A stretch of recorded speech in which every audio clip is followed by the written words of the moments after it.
तो दोस्त आज हम लेने जा रहे हैं जीवन कौशल सुपर टेट के लिए।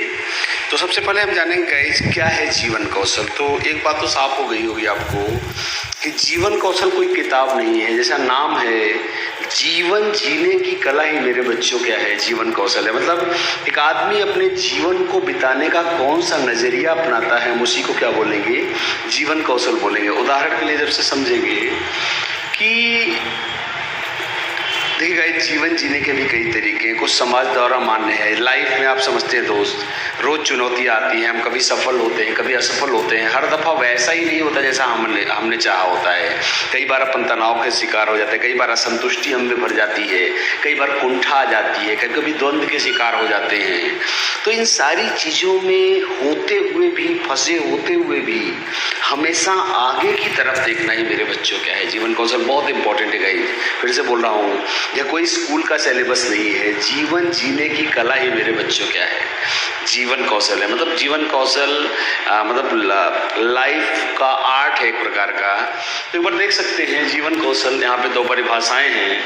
तो पहली जो सबसे फेमस परिभाषा है वो विश्व स्वास्थ्य संगठन की है। क्या जीवन कौशल एक अनुकूलित एवं सकारात्मक व्यवहार की क्षमता है जो एक व्यक्ति को दिन प्रतिदिन की मांगों एवं चुनौतियों से निपटने में सक्षम बनाती है। एकदम साफ वही बात है जो मैंने कहा। क्या रोज मांगे हैं यार, हजारों मांगे हैं, पर कोई जरूरी नहीं को सारी मांगे हम पूरी कर पाए। लाखों चुनौतियां हैं, कुछ से हम लड़ सकते हैं कुछ से नहीं लड़ सकते, फिर भी हमें अपनी लाइफ में हमेशा आगे देखना है, यही जीवन कौशल है। और दूसरा उदाहरण है यूनिसेफ का। यूनिसेफ का उदाहरण है, यूनाइटेड नेशन चिल्ड्रन डेवलपमेंट जो फंड है उसका है। क्या जीवन कौशल एक व्यवहार परिवर्तन है या व्यवहार का विकासात्मक नजरिया है जिसमें तीन क्षेत्रों ज्ञान, दृष्टिकोण एवं कौशल में संतुलन बनाया जाता है। मतलब कहने का अर्थ क्या है, ज्ञान भी आपका जैसा होना चाहिए वैसा आपका भी नहीं, ज्ञानी हो पर गुस्सा कर रहे हो, गाली दे रहे हो, उससे कोई फर्क नहीं है। कौशल है तो पर उपयोग नहीं कर पा रहे हो, तो सब चीजों का एक संतुलन बना के चलना ही क्या है जीवन कौशल है। देखिए इसमें मेन इंपॉर्टेंट मुद्दा क्या है, जीवन कौशल के प्रकार। तो गाइस दुनिया की हर किताब फॉलो करती है किसको, विश्व स्वास्थ्य संगठन को। तो गाइस यही हमारा मेन टॉपिक है। जैसे आप देख सकते हो 10 प्रकार के जीवन कौशल दिए हैं विश्व स्वास्थ्य संगठन ने। आप देख सकते हैं आत्म जागरूकता, पहला सेल्फ अवेयरनेस इंग्लिश में बोले तो। क्या है आत्म जागरूकता, देखिए गाइस मैं एक साइकोलॉजी का टीचर हूं, मैं अपने से ही शुरू करता हूं फिर आपका भी उदाहरण देता हूं। अब आप मुझसे कैंसर का ऑपरेशन कराओगे तो पक्का पेशेंट नहीं बचेगा, because I don't was a skill of a doctor, मेरे अंदर डॉक्टर की स्किल नहीं। अब आप मुझे इंजीनियरिंग का काम करवाओगे तो मुझे नहीं लग रहा है कि किसी प्रोजेक्ट का भविष्य बहुत उज्जवल रहेगा, क्योंकि मेरे पास वो स्किल नहीं है।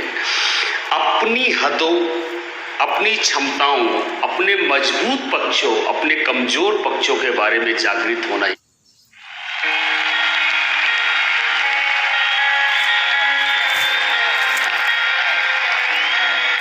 Changing colors like chameleon. नहीं क्या होता है आत्म जागरूकता। ध्यान रखना आत्म जागरूकता यही नहीं है कि आप क्या कर सकते हैं, नहीं, आत्म जागरूकता यह है कि आप क्या नहीं कर सकते हैं।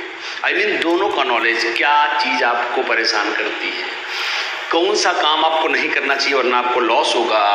अपने बारे में संपूर्ण जानकारी, अपनी क्षमताओं को, अपने अंदर छुपी संभावनाओं को, किस क्षेत्र में मैं सफल होऊंगा, इसको पहचानना ही मेरे बच्चों क्या है आत्म जागरूकता है। समानुभूति, आपने सहानुभूति सीखी होगी, पर देखिए गाइस आप सब लोग जानते हैं सहानुभूति का शब्द होता है सिंपैथी, पर समानुभूति का शब्द क्या होता है एम्पैथी। मतलब अगर एक टीचर के अंदर ना भी हो क्या सिंपैथी तो भी चलेगा, और उसके अंदर क्या होनी चाहिए, खुद को दूसरे की जगह पे रखकर सोचना क्या कहलाता है समानुभूति। दूसरे के दुख से दुखी होना क्या कहलाता है सिंपैथी। जैसे अब आप समझो क्यों एक शिक्षक में मैंने क्या बोला कि सहानुभूति ना रहे तो भी चले, पर होनी चाहिए क्या समानुभूति। क्यों, अब सुनिए, एक बच्चा गलतियां कर रहा है, आप बार बार उसे डांट रहे हो तो एक बात तो साफ है कि आपके अंदर सहानुभूति नहीं है, पर एक चीज जो आपके अंदर हो सकती है क्या है समानुभूति। क्या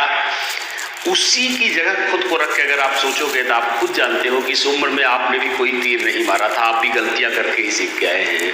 अर्थात यहाँ इसकी नहीं इसकी जरूरत है। समानुभूति। फिर सुनना, खुद को दूसरे की परिस्थिति में रखकर सोचना क्या है समानुभूति। मैं सब्जी लेने जाता हूँ, मैं 100 रुपये सब्जी वाले का हुआ है, मैं सोचता हूँ मैं भाग जाऊँ, सब्जी भी ले लूँ और पैसा भी ना दूँ, यह मेरा साइड है। पर खुद को दुकानदार की जगह रखकर सोचिए, तब आपको पता चलेगा दुकानदार का साइड क्या है। मतलब हम जानते हैं कि अगर हम दुकानदार की जगह होते हैं, हमारी पूंजी लगी है सब्जी में, कोई लेके भाग जाएगा, हमारा बिजनेस कैसे चलेगा। अर्थात दोस्त एक शिक्षक में होनी चाहिए क्या, समानुभूति। आलोचनात्मक सोच, पहली बात तो जान ले, आलोचना शब्द को थोड़ा व्यापक अर्थों में लेंगे। हमारे भारत में खासकर आलोचना का अर्थ होता है बुराई करना, पर आपको गाइस बता दूं, आलोचना में दोनों चीजें आती हैं, अच्छे पक्ष का बखान करना और बुरे पक्ष को, मतलब प्रकार से गुण दोष दोनों बताना। हम अच्छा बुरा बल्कि शब्द इस्तेमाल करेंगे तो गलत हो जाएगा। देखिए गाइस, एक आदमी के अंदर क्रिटिकल है, नहीं कि भावुक होकर निर्णय ले रहे हैं, भावुक होकर निर्णय ले लिया लाखों। एक आदमी को किसी भी चीज के गुण दोष, आप कॉपी चेक कर रहे हो, आप टीचर हो, ये नहीं कि आप अपने भतीजे को ज्यादा नंबर दे रहे हो, अपने बेटे को ज्यादा नंबर दे रहे हो, नहीं। आपकी सोच क्या होनी चाहिए मेरे बच्चों, आपकी सोच होनी चाहिए निष्पक्ष, पूरी तरह से क्या होनी चाहिए, निष्पक्ष। निष्पक्ष सोच को हम क्या बोलते हैं, आलोचनात्मक। सृजनात्मक सोच हमेशा देगा, यह दुनिया परंपरा, आज आपको नए तरीके से पढ़ाना पड़ता है, नए नए स्लाइडर्स आ रहे हैं, कैमरे आ रहे हैं, मतलब मार्केट में टिके रहने के लिए कुछ नया करना, कुछ लीक से हटकर करना, कुछ परंपरा तोड़ के करना ही कैसी सोच है, सृजनात्मक सोच। जैसे आप बच्चों को उदाहरण के माध्यम से पढ़ाइए, जीवन से जोड़कर पढ़ाइए, अच्छी अच्छी शिक्षण सामग्रियों से पढ़ाइए। क्या होता है, कुछ नया बना देना, कुछ नया आविष्कार कर देना, कोई नया विचार ले आ देना, कैसी सोच है, सृजनात्मक सोच। निर्णय लेने की क्षमता, गाइस निर्णय कैसे लेंगे, एक आदमी निर्णय कैसे लेता है, कितने विकल्प मौजूद हैं, निर्णय लेने के लिए कितने ऑप्शन हैं, निर्णय लेने में कितना पैसा लगेगा, कितने आदमी लगेंगे, क्या निर्णय से होने वाला कितना फायदा है, जिसपे मैं लाखों लगा रहा हूँ, कहीं उससे 5 रुपए का फायदा तो नहीं है। मतलब निर्णय लेते समय एक आदमी को उपलब्ध विकल्पों,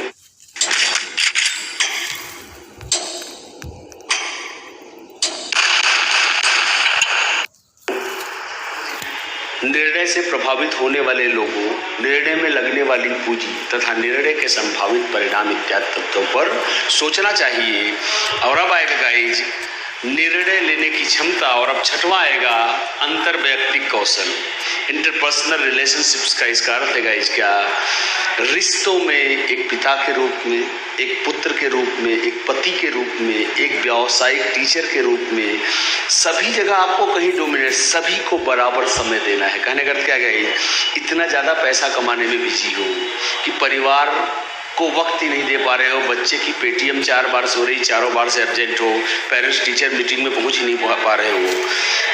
रिश्तों को महत्व देना, रिश्तों में बैलेंस डेवलप करके चलना, हर रिश्ते को नाजुक न होने देना बल्कि बराबर समय देते रहना, रिश्तों में डोमिनेट ना करना कि मैं ही पुरुष हूँ, मैं ही घर का अर्नर हूँ, मेरी ही बात मानी जाएगी चाहे मैं गलत ही क्यों ना कह रहा हूँ, ऐसा नहीं होना चाहिए एक आदमी को। संप्रेषण कौशल, सोचिए गाइस, कम्युनिकेशन वो चीज़ है जिसे एक सामान्य सा आदमी एक बहुत बड़े आदमी को जीत लेता है। संप्रेषण स्किल का जीवन में बहुत महत्व है गाइस।